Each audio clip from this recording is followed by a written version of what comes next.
autour des années 2000,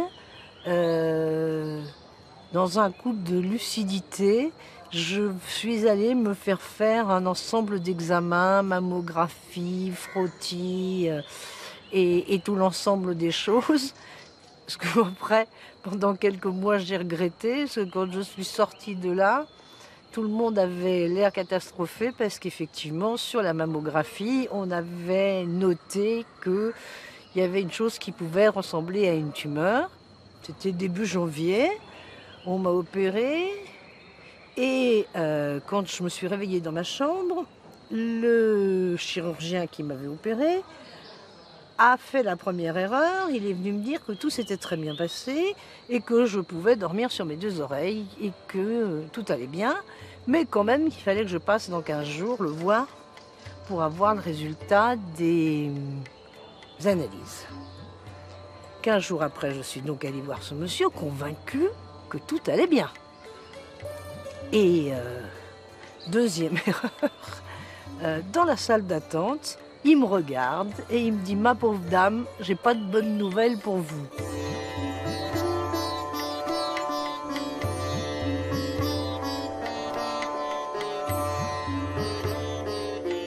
Et il a commencé un monologue. « Je suis désolée, je vais faire ceci, je vais faire cela, je fais de la chimio, je fais de la radiothérapie, je réopère, badabi, badaba. » Donc il faisait tout, je. Donc à un moment, je me suis dit, c'est génial, s'il le fait sur lui et s'il ne le fait pas sur moi, ça va très très bien se passer.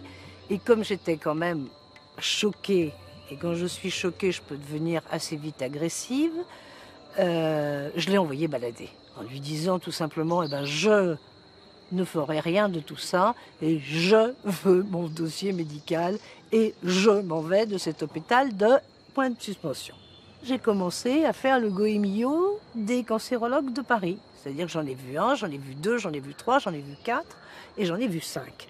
À chaque fois, j'avais un petit carnet et à chaque fois, je faisais une croix. Qui voulait réopérer, qui voulait faire de la radiothérapie, qui voulait faire ce que j'appelais bretelles et ceintures, c'est-à-dire réopération, chimio et radiothérapie. Et je me suis rendu compte d'une chose.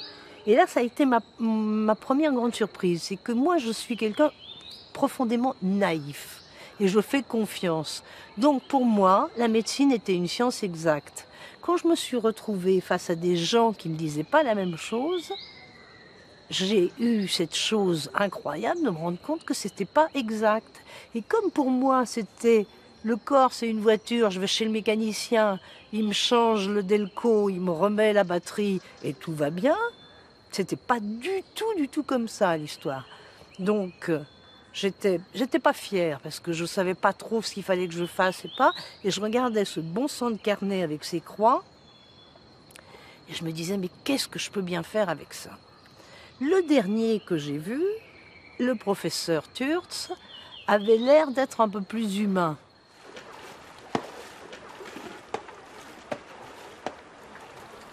J'étais dans mon cabinet de consultation à la ville juive et je reçois une nouvelle patiente qui se présente, qui est manifestement à la fois vive, intelligente, caustique, mais clairement pas à l'aise et agressive. Agressive qui clairement est ce qu'on appelle une patiente difficile.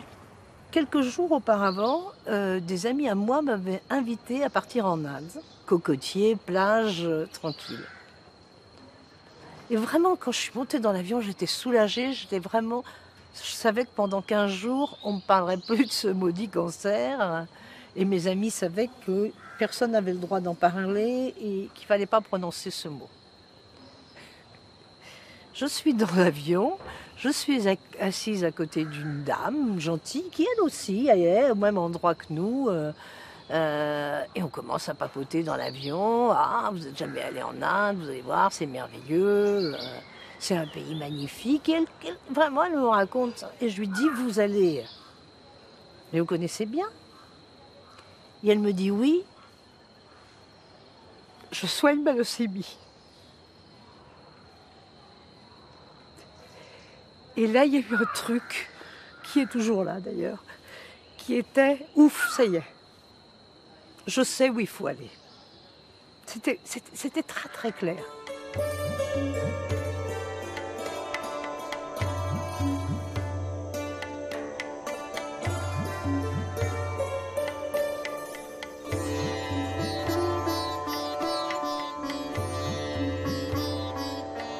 Quand je suis rentrée à Paris, j'ai mis 48 heures. J'avais juste 48 heures avant de retourner à Villejuif. Je suis retournée à Villejuif.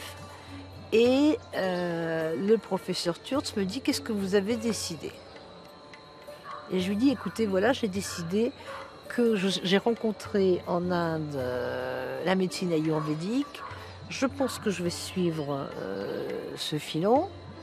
Mais pour ne pas prendre de risques, je veux bien faire de la radiothérapie. » J'en entends plus parler pendant plusieurs années. Et un jour, je reçois un coup de téléphone. Je reçois un coup de téléphone par le biais de multiples secrétariats. Elle m'a directement au téléphone. Et elle est chaleureuse, elle est expansive. Elle me dit, voilà, je suis née là-bas. Est-ce que vous vous souvenez de moi? Bien sûr, je me souviens de vous. Vous êtes la pire patiente que j'ai jamais eue, la plus indisciplinée, la plus... Oui, je me souviens très bien. Et oui. On se revoit et on a une conversation très étrange où elle m'explique que je l'ai guérie par ma parole et par ma compréhension et en ne faisant rien du tout, mais qu'elle a été aussi guérie par le fait qu'elle allait en Inde, qu'elle avait rencontré des personnes extraordinaires qui pratiquaient des traitements ayurvédiques et qu'elle avait été comprise, qu'elle avait eu des médicaments que son corps acceptait, même que son corps demandait, réclamait. Et il me dit oui. Il faut quand même que vous m'expliquiez ce qu'ils vous ont fait là-bas. Je lui dis très volontiers. Et il me provoque en me disant non, vous n'allez pas m'expliquer, vous allez m'emmener en Inde pour comprendre un peu quel traitement, ce qui s'était passé. Je lui ai dit absolument d'accord. Je serais ravie de vous faire rencontrer ces gens exceptionnels qui le sont tout autant que vous. Et donc, quelques années plus tard, nous avons réussi à organiser ce voyage en Inde.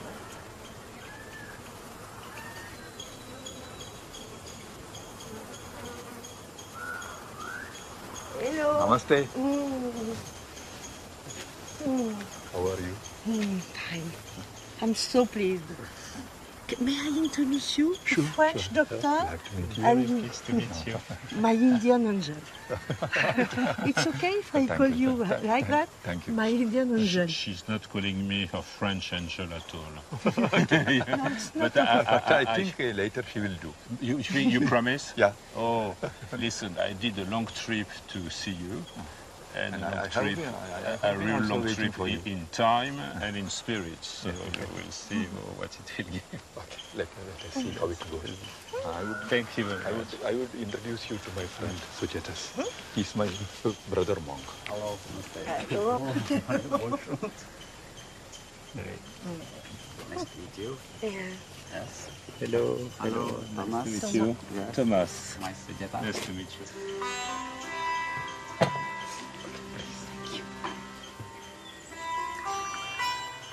Thomas has a lot of questions for you because he wants to understand what we have done when I come and I meet you. According to our outlook on life, cancer is a different disease. That means the cancer has to be approached in a different way.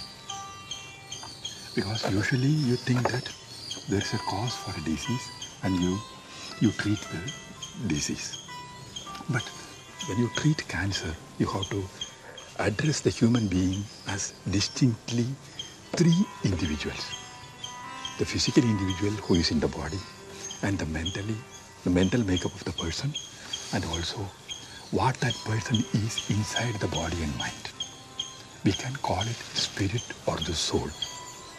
So cancers originate from the soul, and it finally manifests in the body. So any remedy that we suggest for cancer should start from the soul. And also through food and medicine. For example, in Nalla's case, it was Ayurveda. Ayurveda treats a person, not the disease. That is What is Ayurveda? Ayurveda. That means Veda means Ayurveda. Ayurveda. Yes. Actually, the word itself is very fascinating because Ayur, that means life. Ayur is a word in Franglish. Ayur, that means life. Veda is knowledge or science. It's Veda. It's a science of life. Science of Ayurveda is science of life. Science of life. So we have different basic energies that makes our body and mind function. So there is a basic imbalance in our body and mind. This imbalance manifests as a disease. That is how we see it. What I know is that cancer patients in France, even cured or not cured, are very unhappy in any case. So I think that what would be interesting is to see what is good in what you are doing, good in what we are doing, and try to make an interesting synthesis. May I do talk? Sure. May I do talk? Talk. I think I decide to live. Yeah, I know. Exactly. And he helped me to understand what was life. For me, the only lesson was to understand if you want to live, what do you want to do with your life? Exactly. It's the only lesson. It takes 2 or 4 years, yes, because I was a little bit...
My name is Ritodgata, and I am a monk, and I have been a monk more than 22 years. Even before that, for almost 10 years, I was leading a monastic life. And some years of that monastic life, I was also serving as an engineer with the local government. And I have been practicing and teaching meditation since nearly 35 years. In 2002, a group of French people came to our monastery. What we call monasteries in India as ashram. Ashram means it's a place where you rest, or it's an abode. So I will use that word ashram. So some were having some physical problems, some ailments, some chronic ailments. And usually we give them or take them to Ayurvedic doctors. So that was how I was associated with Marinella. We came to know that she had cancer. En fait, ça c'est un lieu de culte et je pense que ce sont des pierres volcaniques. Et au fait, je pense que ce sont des cérémonies qui sont liées à la Lune. Mais c'est une construction. Non, ça c'est certainement une construction. Regardez les pierres qui sont en dessous. Regardez les... Attendez, on va les voir peut-être de là. Je pense qu'il y a une esplanade. Il y a une grande esplanade et je pense que ça doit être en tout cas un lieu de méditation formidable. Ça doit être un lieu de méditation absolument magique. Et oui. effectivement, Oui, c'est magnifique. une immensité, ça donne une relation à la nature qui est absolument ample, ample. Ah, c'est une relation. C'est vrai que vous me changez du Val-de-Marne. Ça, c'est clair Bah, que merci à la pierre, merci à la entre nous, entre les néons de Villejuif et ce bel arbre, hein, quand même, Ça, il y on y a quand perd même pas au quelques champ. différences. Il y a quand même quelques différences. Écoutez, je vais vous faire un aveu. Oui. Faites-moi Vous les n'êtes aveux. sûrement pas la malade que j'ai suivie le plus longtemps, mais vous êtes celle qui m'avait emmené le plus loin.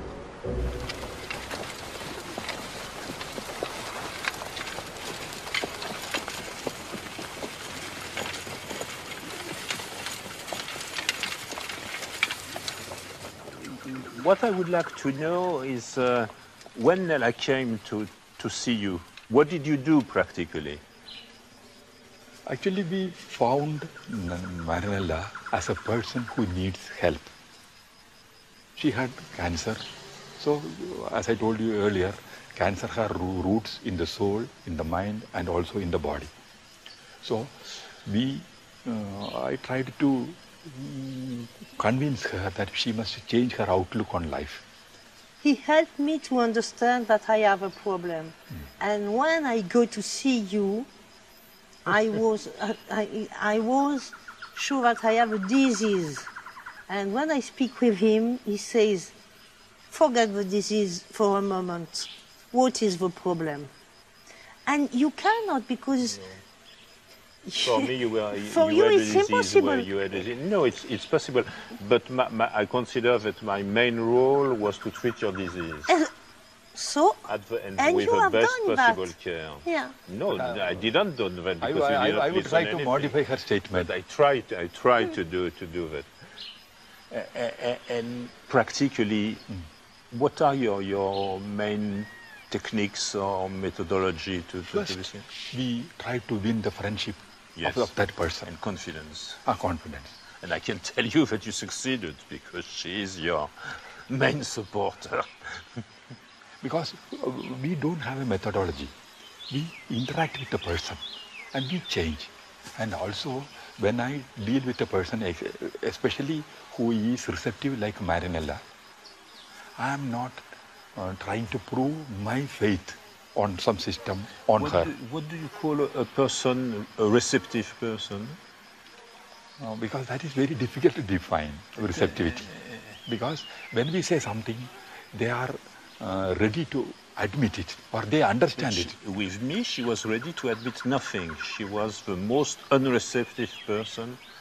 I would say you started in a wrong direction. Probably. For this, you are probably right. Many people think that I don't want to live, or I am not fit to live, or whatever bad things happen to me, I deserved it. Yes, this is true. This is true. So we try to tell them that they don't deserve anything, unless they choose consciously. I know, once the disease manifested, we should not restrict our treatment to the soul only. We have to address the problem in the mind and then later correct the problems in the body. So for that, we need an adaptive system and also an adaptive person. An integrated system. Exactly. Integrated system, which is not the case in Western medicine. Exactly. Everything is divided. So I know that Ayurveda deals with persons, not with the diseases. So we took her to an Ayurvedic doctor. But treating the cancer in the body alone is not enough. No, this I understand. I understand. But what you told me, which is for me very important, you are, when you receive a cancer patient who is previously receiving allotherapy or chemotherapy, you are not telling him, stop it. Yeah, I will never say that. You will never say that. Yeah. You will never say that. You will say that, and then we'll see what happens. And also when somebody comes to me who is taking allopathic medicines, I would tell them to have some supplementary Ayurvedic medicines. Yes. Because Ayurvedic medicines try to correct your body, or to bring the balance of your physical energies. So that can actually go along with allopathic medicine to reduce the damage, to reduce the side effects. The spiritual cure we suggest, and also the mental cure we offer, and also the Ayurvedic medicines, all these are very slow in action. Yes. They don't manifest quick results. Yes, exactly. So for a person to remain confident that long is difficult. So the allopathy comes to help because it gives measurable results very soon. There are two types of sciences, I would say. Objective science. No. Objective science and the subjective science. Because the treatment of cancer should be from subjective science. That is, every patient, every system works differently. The same system works differently on different persons. But the objective science is different because every system or medicine works on every patient the same way. You know, this is extremely interesting, and this is what I want to do in the next years of my life. I think that basic science, very, very basic science, have shown, we know as human beings, as individuals, as philosophers, you know that any individual is different. Exactly. Is different and has to be considered as a unique person. Yeah. But what we are learning from the deepest biology is that every tumor is also different. Yeah. Is also different. And probably the future is to treat all tumors individually. To be more practical, I will take you to the doctor who treated Marinella.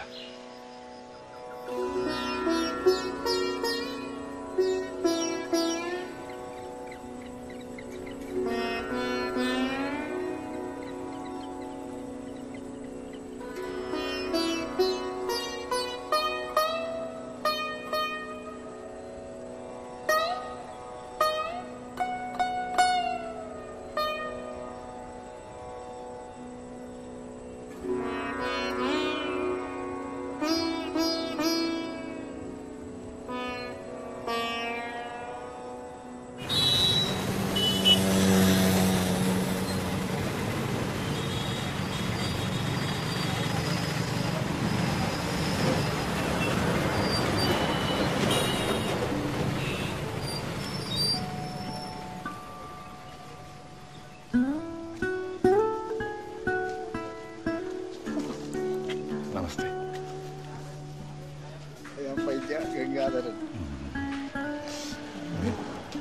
Meet Mr. Thomas, the doctor from France. Thank you. Meet Mr.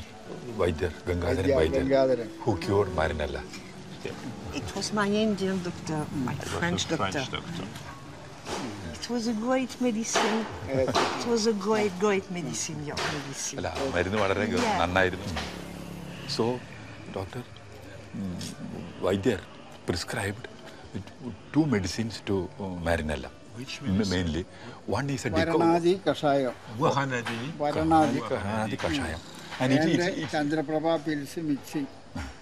And actually, Kashayam is a decoction. A decoction with many herbs. And you will show me how sure. it is done and what it is. And Chandraprabha, that's also a tablet made of many herbs. So, local herb? All of them available locally and prepared in his factory. So you will show me. Thank you very much for showing me that. Thank you. And for me, it was perfect. It was the right medicine. Thank you.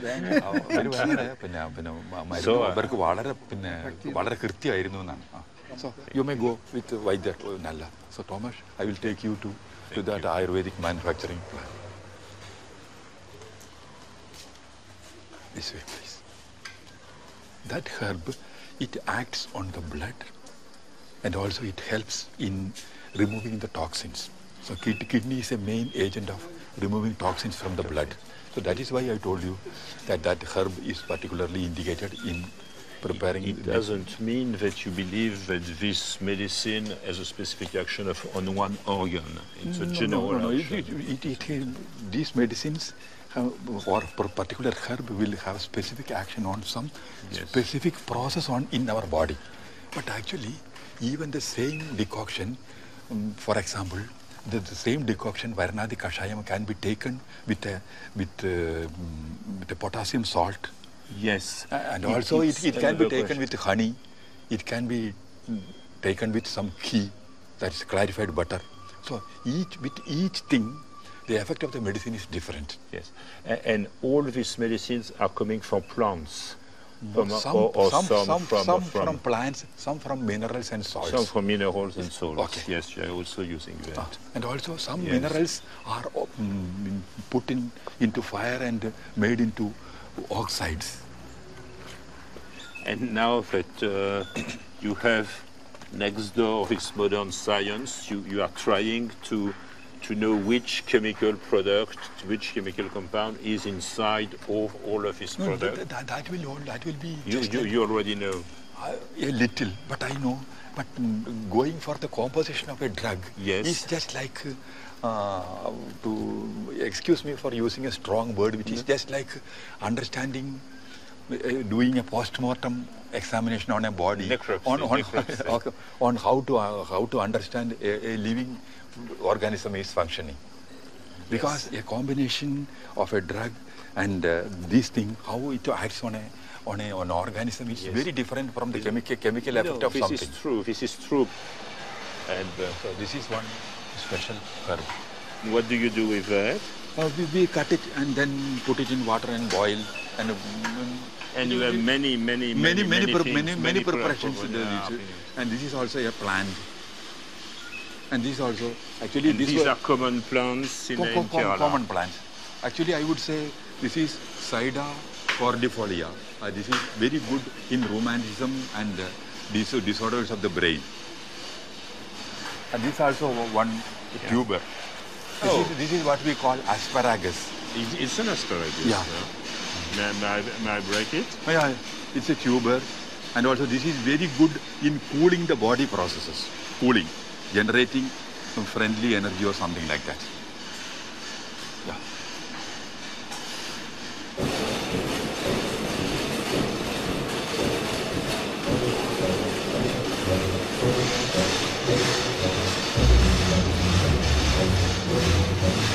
This is being more practical.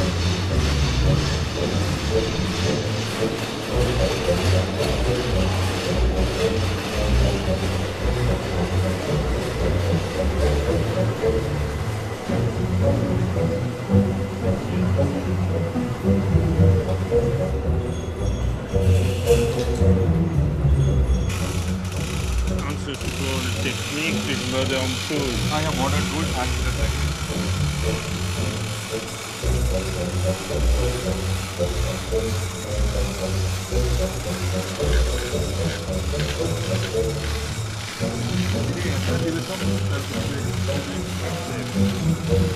And you are also using here to recover here? For example, rheumatism, then sciatica, sciatic neuritis. this you know. Onions. No. Garlic. Garlic. Yeah. This is, Withania somnifera. It's very good to sleep. Yeah. No, it's a brain stimulant. Brain stimulant? And also relaxant. Relaxant. Yeah. This is for fever. For fever. And this one, the red this one? This is for bronchial disorders. Like asthma and other bronchial disorders. Fantastic. Doctor is bringing that tablet which we prescribed for Marinella. For Marinella? Yeah. Chandraprabha tablet. Chandraprabha Guliga. See this? Yes, these tablets. Yeah. So it's clear that it looks more sympathetic than chemotherapy. Yeah, very friendly. You may taste one. No, just chew one. It does not taste it does not taste very awful.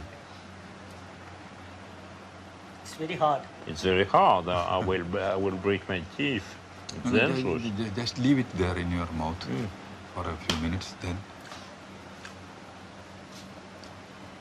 That's very good. Not very good. I told you it is not less awful. Less awful, yes.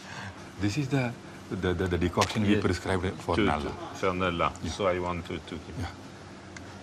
Maybe what I do, take it give me the two decoctions given to Nella, and I will try to make it analyzed in Paris. This one and this one. This one, yeah. Okay. The cherry packet ഉണ്ടോ ഇതിലും ചെറുത്? ഇല്ല. Okay. 100 ഗ്രാമിന്റെ പാക്കറ്റാ. 100 എണ്ണത്തിന്റെ Okay. Packet. This is 100 tablets. 100 tablets. So this is the minimum. It's a problem for you to... No. Oh, thank you very I'll much. bring it down. Thank you very much. This is a Pushpa. very beautiful gift. Thank you very much. If you express the color of a flower in chemical terms, or the pigments in the number of pixels, or the fragrance, the chemical analysis of a fragrance, but the fragrance itself, the color, the combination, the contrast, everything, it cannot be expressed in logic. So allopathy is more logic, but Ayurveda and other systems, they are more like the way of feelings and the totality. For me, it's a very interesting and strange visit. It was not exactly what I expected. Just briefly, first I was moved to see the place where Marinella has been treated and to see the doctor who took her in care. But I think I learned more about what you told me on Ayurvedic medicine in general. They are devoted mainly to children with very chronic, severe neuropathic and encephalopathic disease, which was not expected. And this is very specific. And maybe one thing that I would like to discuss in more details with you is that I understand that Ayurvedic is much more to take care of what I would call chronic disease than for acute conditions. That is one way of looking at it. But when something is acute and when some emergency invasion is needed, Yes. allopathy is better. But where allopathy is almost helpless, Ayurveda Exactly. can do a lot. And what I admire is the fact that you are taking chronic disease with much more courage and much more long vision than what we are doing. Because our results are very poor, but because more or less we are not taking care of these patients, because we are sending them in places where we have no money, no, and they are staying there for the rest of their life in very sad conditions. Yeah.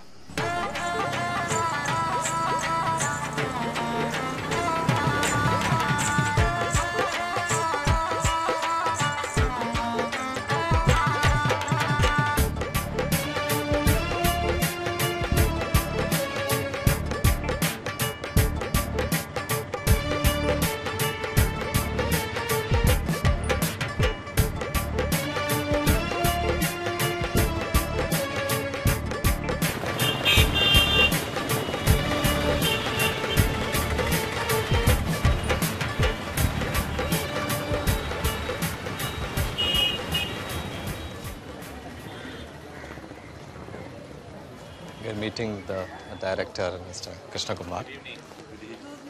Yes. Mrs. Marinella, Professor Thomas. Thank you very much. Professor Thomas. Thank you very much. Thank you. Thank you. So thank you for welcoming me. It's a pleasure to visit this institution. And I see that you are a man of tradition, of culture, but also a man of progress and opening. Thank you very much. Thank you for welcoming me here.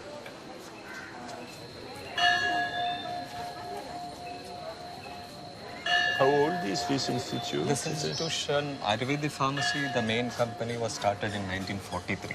1943. And then the hospital, that activity was mainly production of quality traditional Ayurvedic medicine. Hospital was started in 1950. It started in a small way. It was in an outside campus in a rented building, but shifted to this campus in 1977.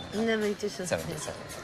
So it's a 3.5 acres of land. We have 120 bed capacity.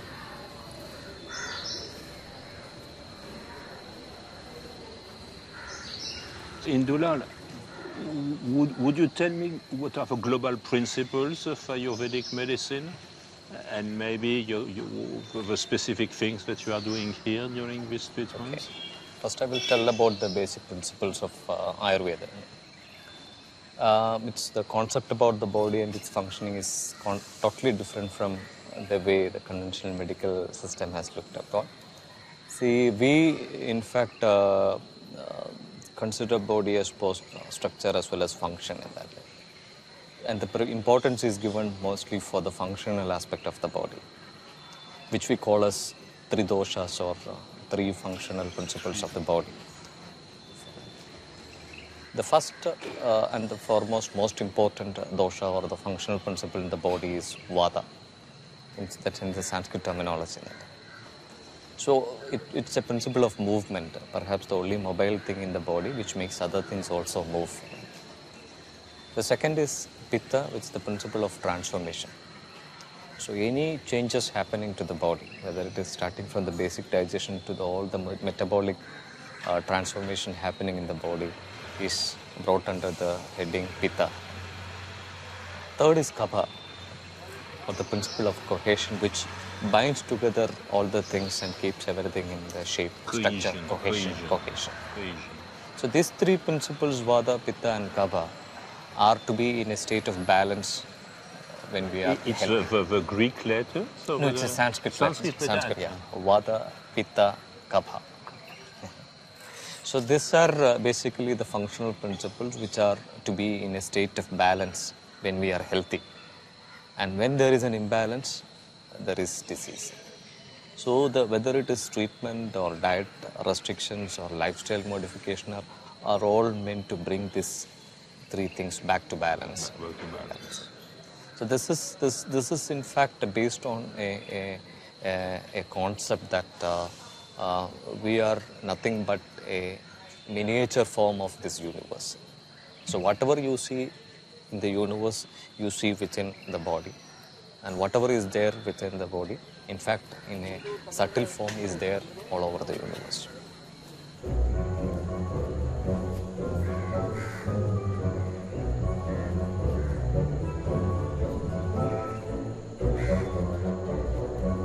So for skin disease? This is for skin disease.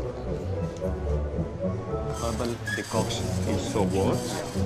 For musculoskeletal and neurological problems. This is again the deity of Lord Dhanvantari. Medicine. Lord of medicine.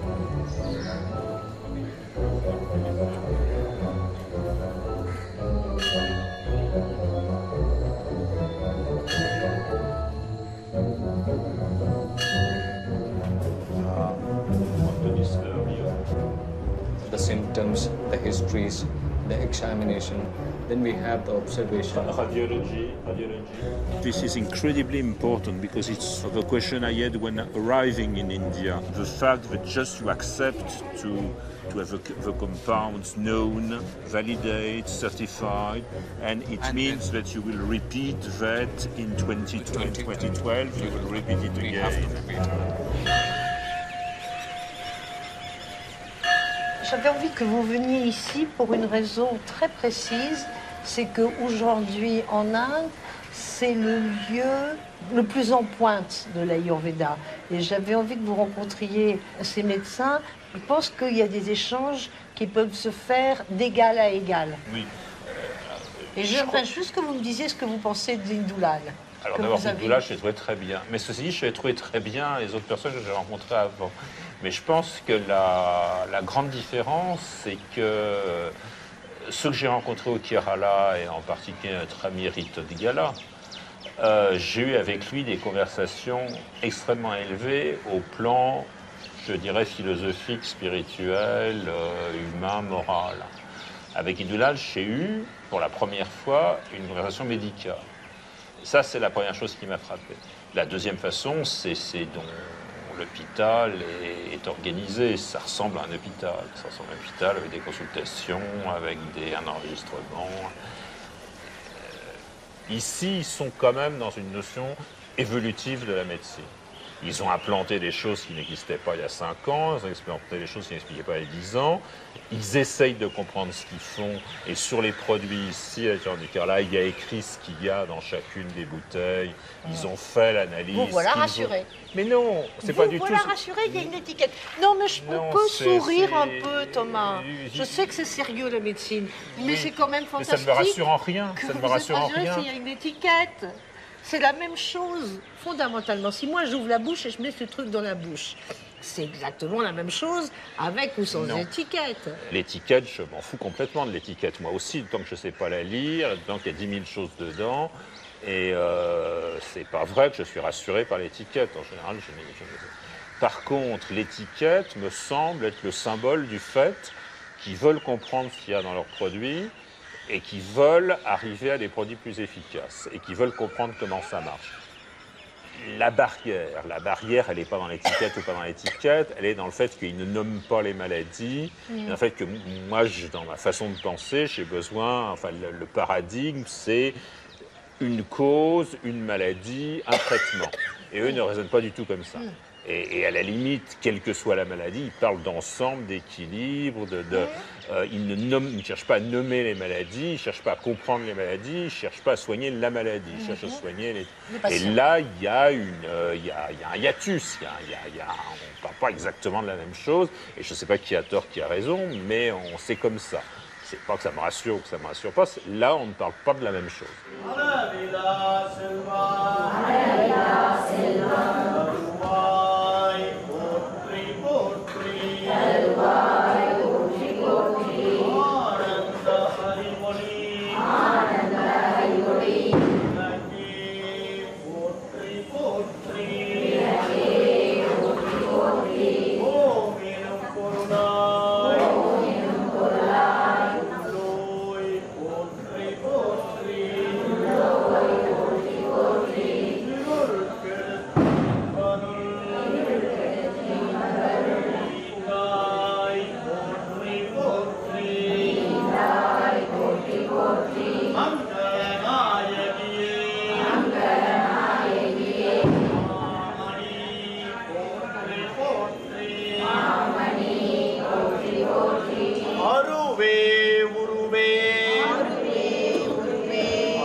We understand disease as, in fact, an entity which is caused by derangement of certain functional and structural aspects of the body. So the purpose of the treatment is to bring back the balance by either eliminating the toxic factors from the body or just by simply pacifying the deranged factors. Doshas are the functional principles of the body which governs all the activities in the body. So any physiological functions can be broadly classified under all these three headings. What in Sanskrit we call it as Vata, Pitta and Kapha. What we actually do is different types of massage. What is more popular and more effectively practiced is oil massage. In Sanskrit it is known as Abhyanga, which is nothing but application of medicated oil on the head, face and all over the body. So there we need to understand a little bit of the treatment principles of Ayurveda. It's always the opposites. When there is a disease is caused by dryness, or when there is an aggravation of dryness in the body, you give the opposite of dryness. It is a lubricating, oily thing. So when there is increase of cold properties in the body, you treat with hot thing, so that there is a balance. So this is the basic Ayurvedic principle of treatment. So that's why a traditional Ayurvedic company manufactures around 150 varieties of oil in that.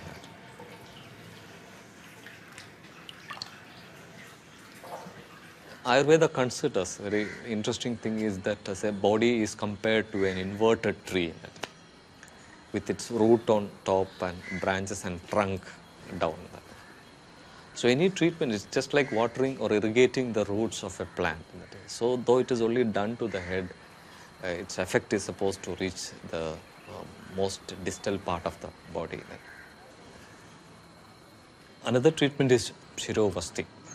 Shiro again means head, Shiras, it represents. Vasti means something to retain whatever medicated fluid we are going to. Shirovasti is effective in diseases of various ear, nose, throat diseases, degenerative problems of the spine, neck, migraine, and other neurological problems. This combination of, say, Abhyanga, Dhara, Pidichal, Navarakiri is also done in many recuperative phase of various illnesses, including certain type of cancer, we can say.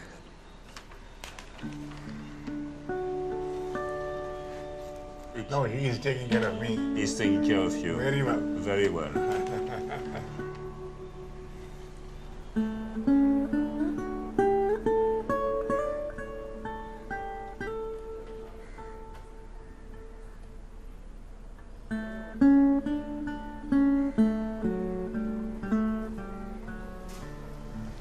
Actually, he had been diagnosed with CA prostate. Yes, and he had an orchidectomy. Yeah, and secondary is in the spine.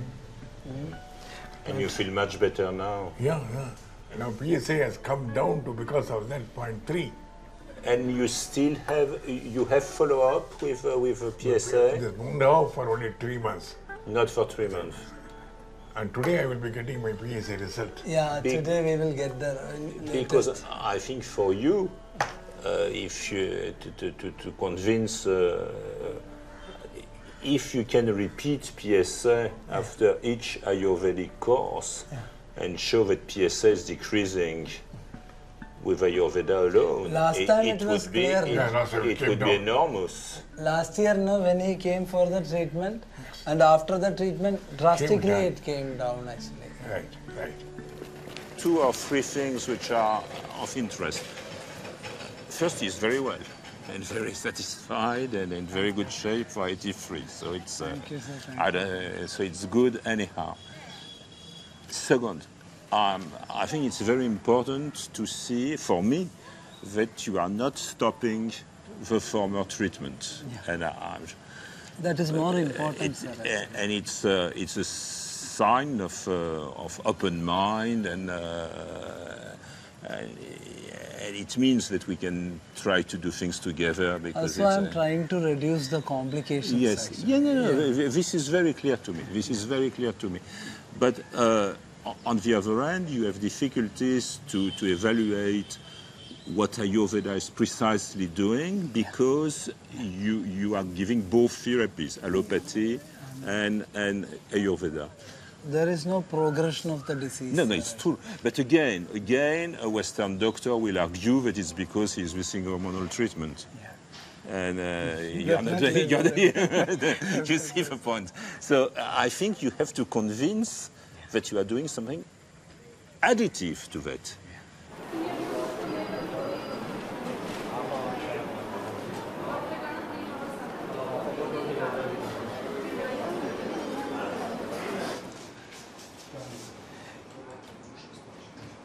It's a case of basal cell carcinoma. Removed surgically? Yeah, that there was an abscess actually. That they have it's removed. a complication after surgery. Yeah. It was a large one. Yet it's not possible to graft it? They had tried, sir. They have tried? Yeah. And you are treating him for how long? Last almost 2 years, I think, yeah. But it's a pity that it has been treated so late. Because yeah, it's late. Yeah. If it is still better after some more courses of treatment, would you consider it again for a graft? Even now they are continuing both the treatments, sir, actually. But you think that you will send him to a surgeon to try to have a graft skin? Already they have tried many times. Yes, but now it's better. Now it's better. If it's still improving, you would consider that? Definitely, sir. I'm open actually. Patient has to improve. No, that is my. No, but it's. This time, it's a pitiful story. Yeah. And so I think this is the largest case I have seen in my life. Is it?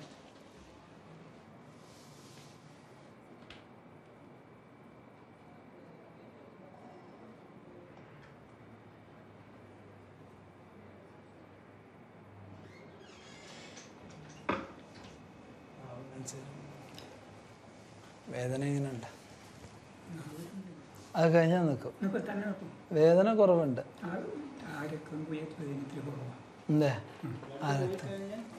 Every day they are washing with the medicated water, sir. So after washing that, there will be little bleeding, then there is no pain. Your topics is fantastic. I think maybe an interest for us would be to use that for patients undergoing radiotherapy, severe radiation, maybe to prevent skin problems in those patients. Maybe you would be interested to do that study with me? Definitely, sir. Definitely. It's good for the public, no? We have to come out with some other new techniques. All of us has to join together for the betterment of human being, no? Thank you.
പൊന്നെ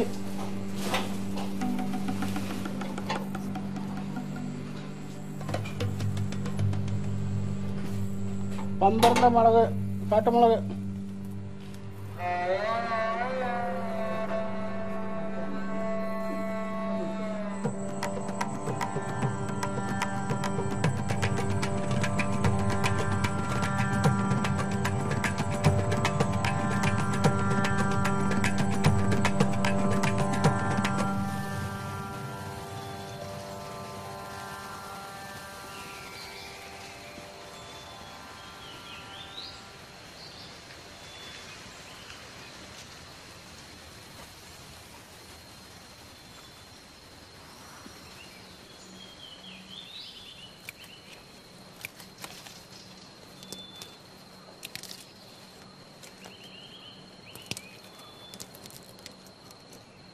Just smell it.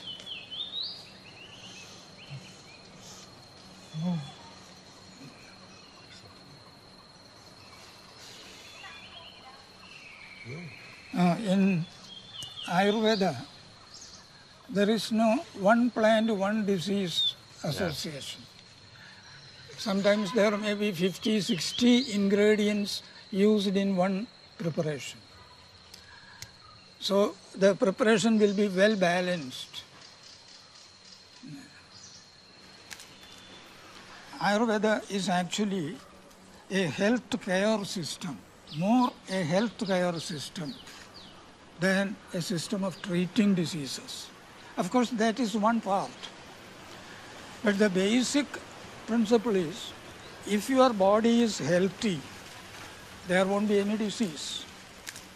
So Ayurveda is advising to keep the body healthy according to certain norms, according to certain lifestyle, daily routine, etc.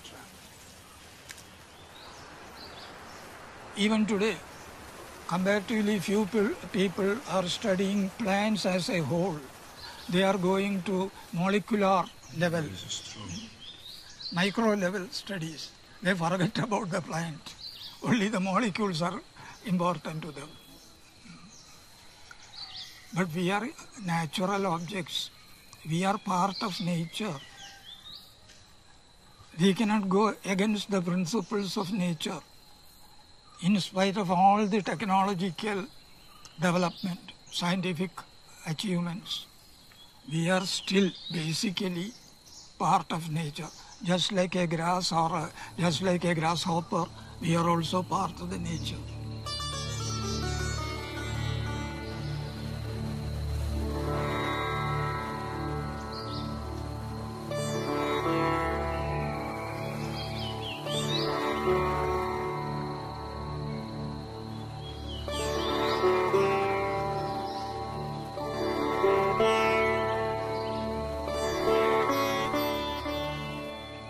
There are several plants which are mentioned as useful in treating cancer. But we lack actual experimental data. You have a list of those plants? Oh, yes.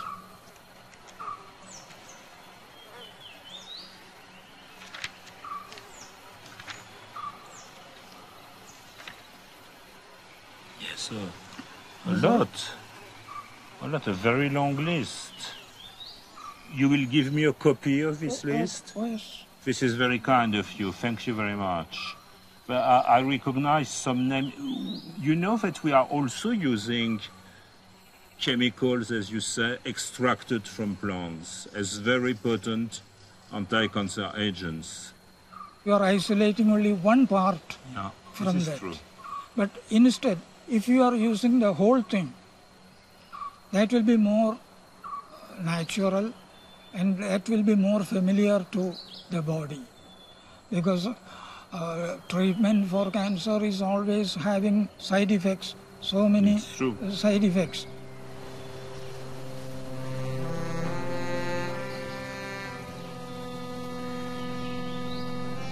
I'm an oncologist. My field is cancer.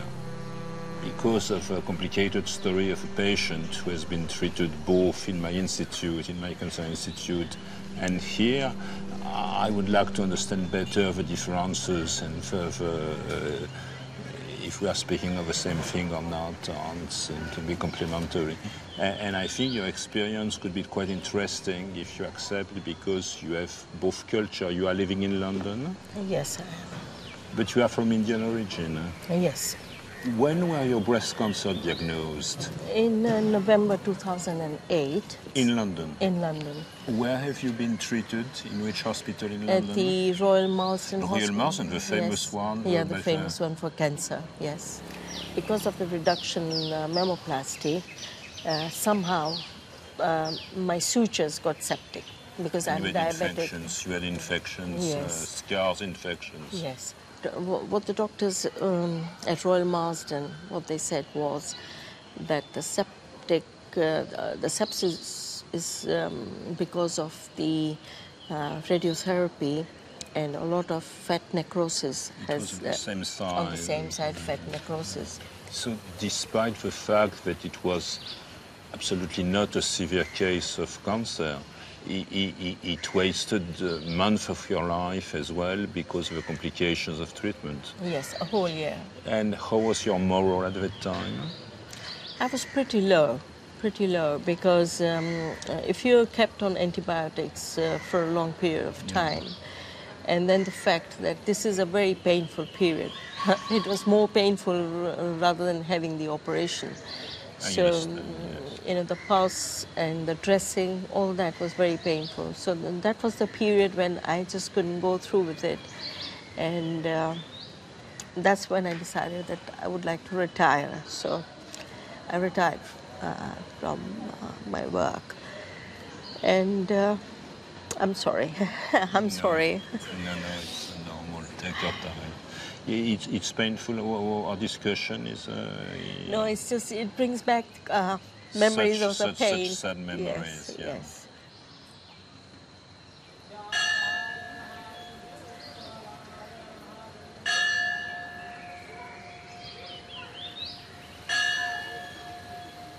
Dr. Ravindran treats me. Dr. Ravindran, the medical director here. Yes, I know him. And I explained to him everything about the cancer, the breast cancer, and how I haven't got the cancer back, but I'm getting this sepsis.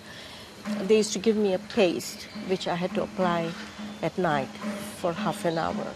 After that, I have not had any infection at all.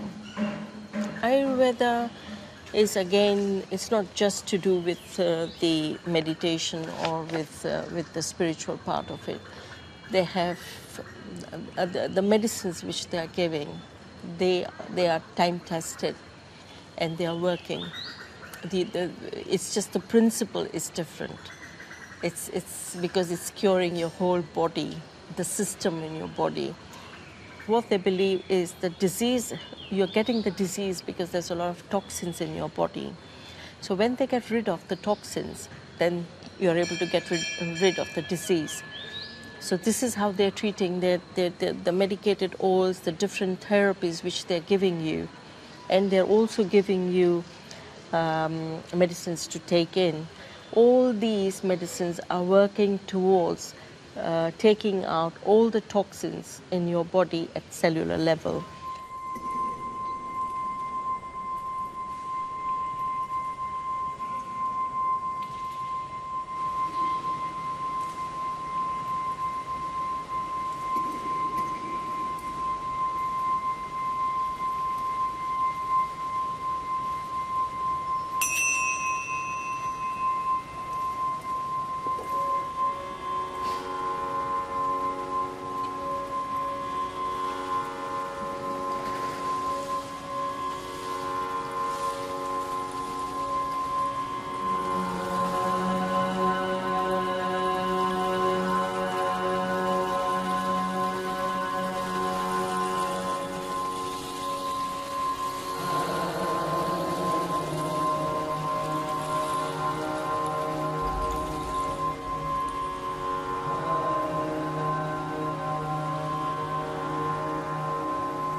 J'aime la paix de ce lieu. Je crois que je pourrais y rester des heures. Alors, je ne sais pas si c'est le résultat du bain, parce que je ne sais pas comment il a été pour vous, mais moi, il est complètement régénérateur. Je trouve je ne sais même pas un rituel, je ne sais pas comment on peut appeler ça, cette promenade dans l'eau et cette rencontre avec le mercure, moi, ça me donnerait presque des ailes. Alors, je sais que Mercure en avait, mais ça me donnerait presque des ailes. Vous, c'était comment? Alors, moi, c'est quand même une expérience très étonnante et très étrange et qui m'a appris des choses. Moi, c'est surtout ça. Moi, ce que j'aimerais, c'est que pour une fois, on ne parle pas de médecine. Ben là, elle est loin. Voilà, qu'on est loin et qu'on parle des quelques moments qu'on a vécus qui touchent à ce qu'il faut appeler la spiritualité ou la religion. Alors, je suis totalement athée et a priori totalement non sensible à cette dimension et en plus très marqué familialement par la Deuxième Guerre mondiale. Et je pense que c'est autour de ça que la vie et la vie humaine est probablement ce qu'il y a pour moi de plus important. Je peux poser une question? Vous n'avez rien ressenti du tout? Bien sûr que Ou si. à un moment, il y a quelque chose qui a fait toc-toc, qui a dit « Tiens, bonjour Thomas, je suis là ».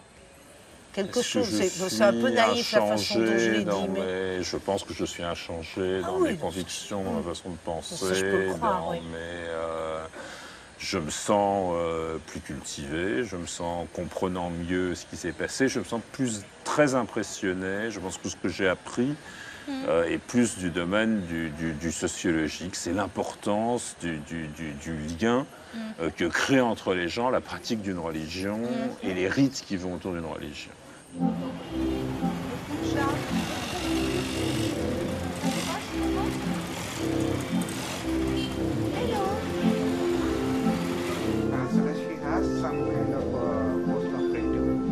Problems as well. She has a very sensitive stomach. Hello, doctor. Hello. Thank you very much. You give me a big gift. Thank you. What are you doing?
I'm really convinced that there is a science here, that there is a knowledge, there is a tradition.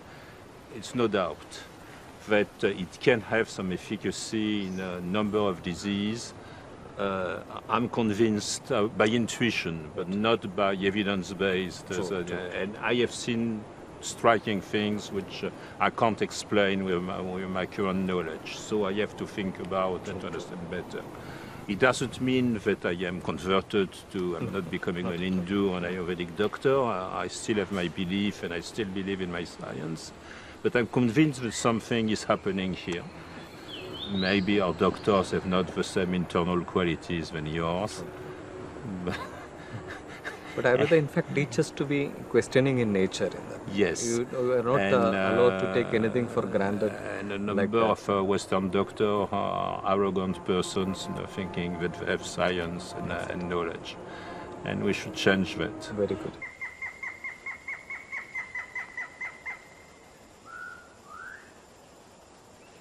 Qu'est-ce qui se passe?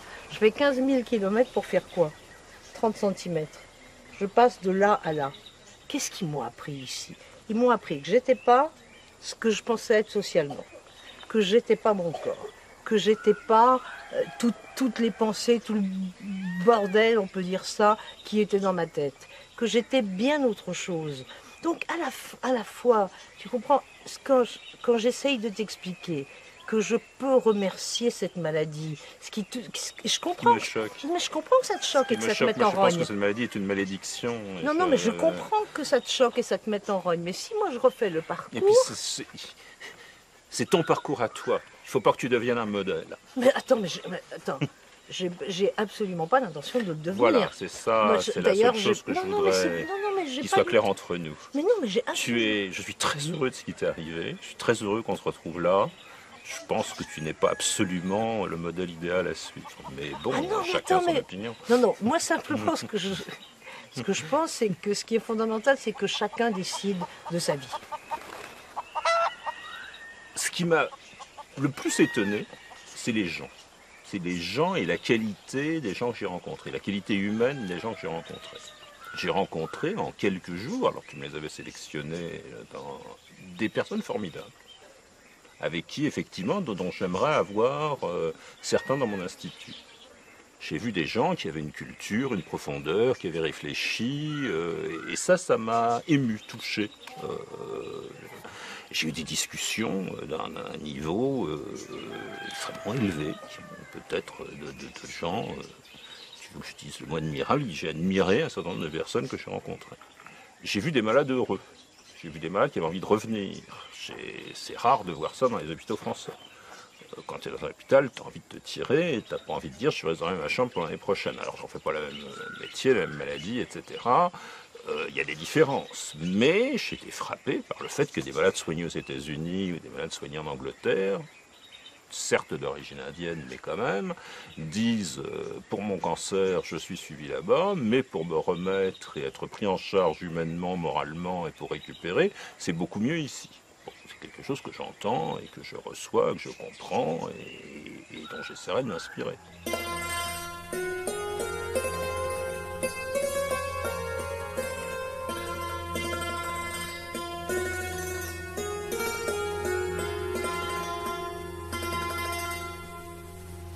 So we have a common enemy, which is death.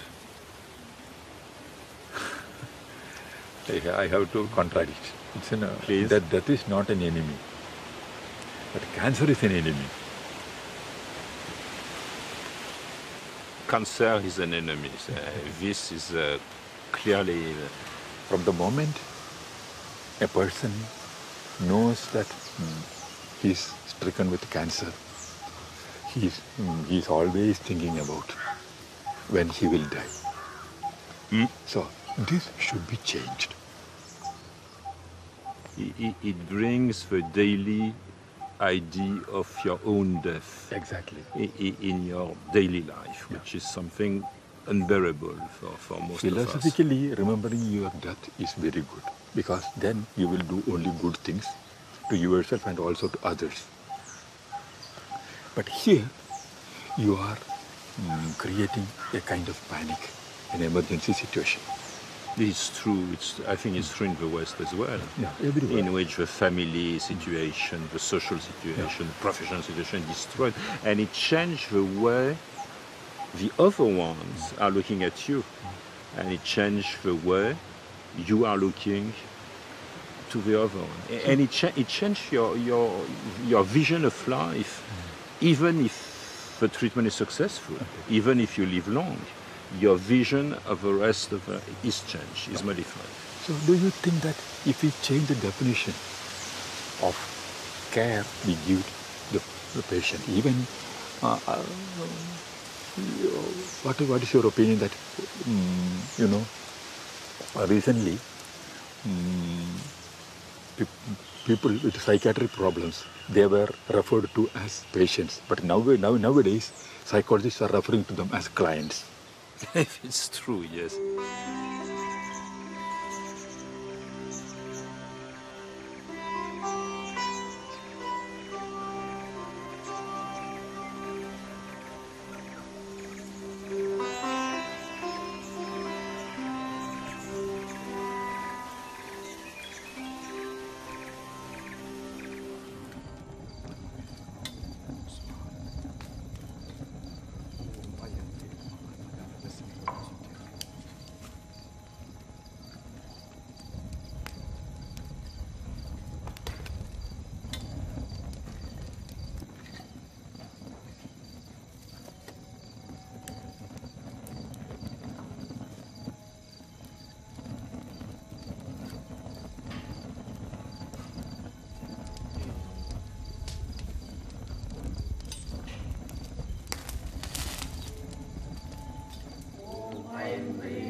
Everybody is spiritual, because spirit is in everybody.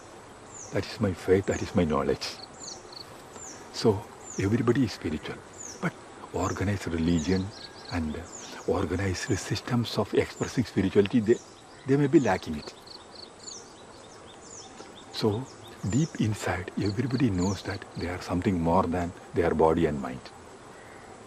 Because their mind is changing, their attitude is changing. But still the person is saying, I, the sense of I, which is, that does not change. So there is something more in every individual. That is spirit or the soul. And whether they express it, or whether they feel it, or whether they are using their body and mind to enrich what is going on deep inside, that is different. So everybody is spiritual. I found Dr. Thomas an open person. The very fact that he came to India to explore something new, that itself is a good beginning. Mais là, on est presque au bout de ce voyage. Il y a un dernier mot que je voudrais te dire. Je voudrais te dire merci. En général, c'est pas dans ce sens-là que ça se passe, mais là, le médecin dit merci à la malade. D'abord, cette idée de voyage auquel je n'avais jamais cru, que je prenais pour une blague, nous l'avons fait. Tu l'as fait. Et c'était un voyage fabuleux. C'était un voyage fabuleux dans un pays fabuleux. Et j'ai appris des choses. Moi, ce que j'aime le plus, c'est découvrir et apprendre. Et grâce à toi, j'ai découvert et j'ai appris des choses. Merci. Bah écoute, moi je te dis merci d'avoir eu confiance. Et surtout, j'ai un sentiment d'une mission accomplie. C'était ce que je voulais faire. C'était pour moi extrêmement important de restituer cette expérience-là. Je crois que maintenant tu peux comprendre pourquoi c'était important. Et je suis ravie qu'on l'ait fait ensemble.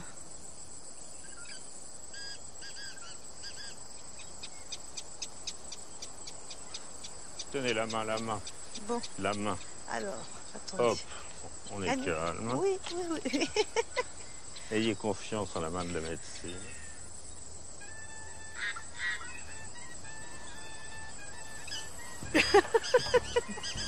Non, il n'y avait pas ce qu'il fallait. T'es vraiment infernal. Je crois qu'on va jamais pouvoir te changer. J'ai eu un moment d'espoir, mais je pense que j'y arriverai jamais.